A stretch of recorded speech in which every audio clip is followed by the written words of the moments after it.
जब पूरी दुनिया में जंग का डर और बाजार में गिरावट का माहौल है, उसी समय एक बड़ी ग्लोबल ब्रोकरेज ने दावा किया कि भारतीय शेयर बाजार इतिहास में सबसे सस्ता हो गया है। इतना ही नहीं, उनका यह भी कहना है कि अगर हालात सही रहे तो आने वाले समय में बीएसई सेंसेक्स 1,07,000 के स्तर तक पहुंच सकता है।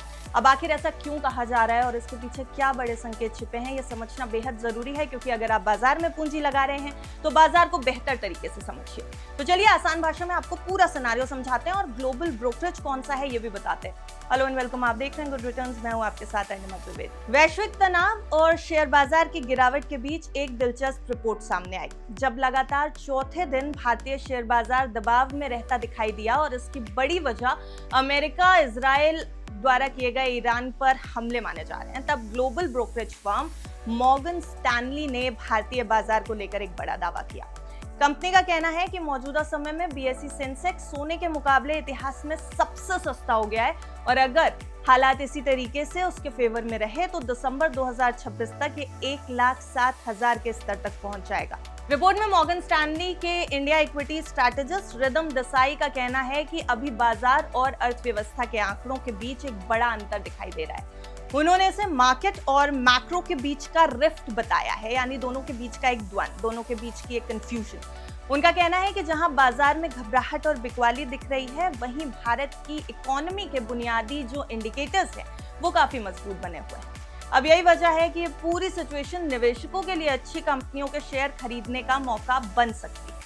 रिपोर्ट्स के मुताबिक भारतीय शेयर बाजार ने मजबूत कमाई और बेहतर आर्थिक प्रदर्शन के बावजूद पिछले 12 महीनों में अपने हिस्टोरिकल डेटा का सबसे खराब रिलेटिव परफॉर्मेंस दिया है।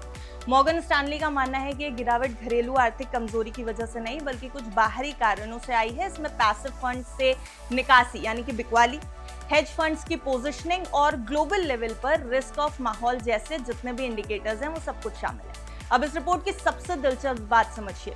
मॉर्गन स्टैनली ने सेंसेक्स को सोने के मुकाबले मापा है, यानी सोने के मुकाबले इसको मेजर किया। लंबे समय के चार्ट के हिसाब से अगर देखें तो कंपनी का कहना है कि सोने के ऑन्स के हिसाब से देखा जाए तो सेंसेक्स आज तक के सबसे निचले वैल्यूएशन पर है, यानी सबसे सस्ते वैल्यूएशन पर। यानी निवेशकों को सोने की तुलना में भारतीय शेयर काफी सस्ते मिल रहे हैं। रिपोर्ट ये भी बता रही है कि वैश्विक मुनाफे में भारत की हिस्सेदारी अब MSCI इमर्जिंग मार्केट्स इंडेक्स में उसके वेटेज से काफी ज्यादा हो चुकी है। इसके बावजूद भारतीय शेयर बाजार की वैल्यूएशन दूसरे इमर्जिंग मार्केट्स के मुकाबले कम हो गई है। मॉर्गन स्टैनली की माने तो यह सिचुएशन ज्यादा समय तक टिकाऊ नहीं है, यानी कि ये लॉन्ग टर्म नहीं देखी जा रही है। आगे के लिए कंपनी के 3 संभावित सिनेरियोज बताए गए हैं। बेस केस में बीएसई सेंसेक्स दिसंबर 2026 तक 95,000 तक पहुंच सकता है, जो मौजूदा स्तर से लगभग 18% की बढ़त दिखा रहा है। वहीं बुल केस में सेंसेक्स 1,07,000 तक जाएगा, यानी करीब 33% की संभावित तेजी, 33% की बढ़त। हालांकि बुल केस की संभावना लगभग 30% ही मानी गई। अब इस बुलिश सिनेरियो के पीछे कुछ शर्तें हैं। रिपोर्ट के मुताबिक अगर क्रूड ऑयल की कीमत $60 प्रति बैरल से नीचे रही, भारत की रिफ्लेशन पॉलिसी सफल रही, ग्लोबल ट्रेड वॉर्स कम हुई और कंपनियों की कमाई वित्त वर्ष 2028 तक हर साल लगभग 19% की दर से बढ़ी, तो बाजार में बड़ी तेजी आ सकती। मॉर्गन स्टैनली ने प्रोबेबिलिटी वेटेड अनुमान भी दे दिया है, जिसके मुताबिक सेंसेक्स का औसत संभावित स्तर 94,800 बनता है। हालांकि वैल्यूएशन के लिहाज से बाजार बहुत सस्ता नहीं नजर आया। फिलहाल सेंसेक्स का ट्रेलिंग प्राइस टू अर्निंग्स यानी पीई रेशियो लगभग 23.5 गुना है, अब जबकि पिछले 25 साल का औसत करीब 22 गुना रहा। इसके बावजूद ब्रोकरेज का मानना है कि मजबूत अर्निंग्स, ग्रोथ और सरकार की पॉलिसी से मिलने वाले समर्थन इस प्रीमियम को सही ठहरा रहे हैं, यानी प्रीमियम और वैल्यूएशन दोनों बेहतर मान रहा है मॉर्गन स्टैनली।